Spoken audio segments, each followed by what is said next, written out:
আসসালামু আলাইকুম ওয়া রাহমাতুল্লাহি ওয়া বারাকাতুহু। ইসলামী আন্দোলন বাংলাদেশ কালীগঞ্জ উপজেলা শাখা কর্তৃক আয়োজিত আজকের এই বৈষম্য বিরোধী ছাত্র জনতার যারা জীবন দিয়েছে ও হক প্রতিষ্ঠিত করার লক্ষ্যে যারা জীবন দিয়েছে তাদের রুহের মাগফিরাত কামনায় হুজুর পাক সাল্লাল্লাহু আলাইহি ওয়াসাল্লামকে কটূক্তি করার প্রতিবাদে সাম্য মানবিক মর্যাদা ন্যায় বিচার প্রতিষ্ঠায় ইসলাম দেশ ও মানবতার প্রতিষ্ঠার লক্ষ্যে আজকের এই গণসমাবেশে হাজির হতে পেরেছি। দিল থেকে শুকরিয়া জ্ঞাপন করি, সকলে বলে আলহামদুলিল্লাহ। মানুষ চায় শান্তিতে বসবাস করতে, ঠিক কিনা? মানুষ চায় সুখে শান্তিতে বসবাস করতে, দেশটা একটা সুন্দর দিকে নিয়ে যেতে, ঠিক কিনা? সুখে শান্তিতে বসবাস করার জন্য, নিজেদের ন্যায্য অধিকার ফিরিয়ে আনার জন্য ৭১ সালে এদেশে লক্ষ মায়ের বুক খালি হয়েছে, ঠিক কিনা?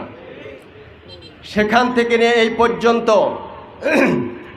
প্রায় 53-54 বছর পর্যন্ত অতিবাহিত হলো, কিন্তু এখনো পর্যন্ত যে 3টি বিষয় নিয়ে মানুষ সংগ্রাম করেছিল, সাম্য মানবিক মর্যাদা ন্যায় বিচার সামাজিক ন্যায় বিচার প্রতিষ্ঠার লক্ষ্যে, কিন্তু মানুষ কোনোদিন চোখে দেখি নাই, ঠিক কিনা? মানুষ আবার স্বৈরাচারদের বিরুদ্ধে প্রতিবাদ করে, বিশেষ করে 24 সাল বাংলাদেশে এক ইতিহাস গড়ে তুলেছেন। সাম্য মানবিক মর্যাদা ন্যায় বিচার প্রতিষ্ঠার লক্ষ্যে ছাত্র ও জনতার এক বাংলাদেশে ইতিহাস গড়ে চলেছেন। যে ইতিহাস সম্পর্কে আমি বলতে চাই, মানুষ বিভিন্ন রাগাক্রান্ত হলে, রেগে গেলে বিভিন্ন গালি ব্যবহার করে, ঠিক কিনা?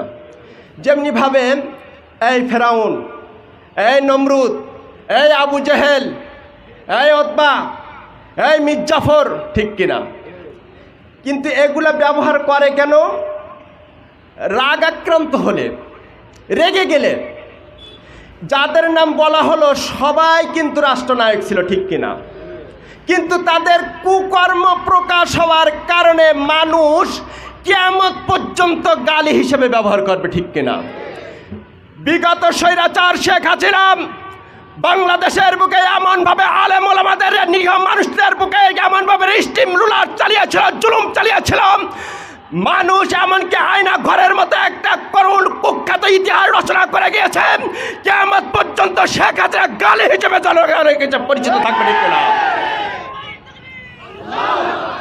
আমি বলতে চাই, ঠিক এইভাবে নেতার পরিবর্তন হতে থাকবে, কিন্তু কোনোদিন সাম্য মানবিক মর্যাদা ন্যায় সামাজিক ন্যায় বিচার মানুষের কোনোদিন সুখ কোনোদিন দেখতে পাবে না, পারেনি, পারবেও না, ঠিক কিনা? এই সুখ শান্তি ফিরিয়ে আনতে হলে একমাত্র হুজুরে পাক সাল্লাল্লাহু আলাইহি ওয়াসাল্লামের আদর্শে আদর্শবান হয়ে দেশ পরিচালনা সমাজ পরিচালনা করতে হবে, ঠিক কিনা? আমরা সবাই এখানে একমত হতে পারি, কেননা বাইবেল বলেন বা যত রকমের ধর্মগ্রন্থ বলেন, সমস্ত ধর্মগ্রন্থে হুজুর পাক সাল্লাল্লাহু আলাইহি ওয়াসাল্লামের মান মর্যাদা সবার ঊর্ধ্বে ঘোষণা দিয়ে দিয়েছেন, ঠিক কিনা? এমনকি সমস্ত ধর্মের মধ্যে হুজুর পাক সাল্লাল্লাহু আলাইহি ওয়াসাল্লামের নীতি আদর্শকে বাস্তবায়ন করার জন্য, মানার জন্য সকলেই আলহামদুলিল্লাহ মত প্রকাশ করেছে, ঠিক কিনা? কোন ধর্মের কাছে হুজুর পাক সাল্লাল্লাহু আলাইহি ওয়াসাল্লাম কোনো খারাপ ব্যক্তি নয়, ঠিক কিনা? এই জন্যই হুজুর পাক সাল্লাল্লাহু আলাইহি ওয়াসাল্লামকে নিয়ে যে ধর্ম অবলম্বী মুসলমান বাচ্চা হোক না কেন, যে অন্য ধর্ম করে অবলম্বী বাচ্চা হোক না কেন, হুজুর পাক সাল্লাল্লাহু আলাইহি ওয়াসাল্লামকে নিয়ে কটূক্তি করবে, সে কোনো ধর্ম অবলম্বী নয়, সে একজন নাস্তিক, ঠিক কিনা?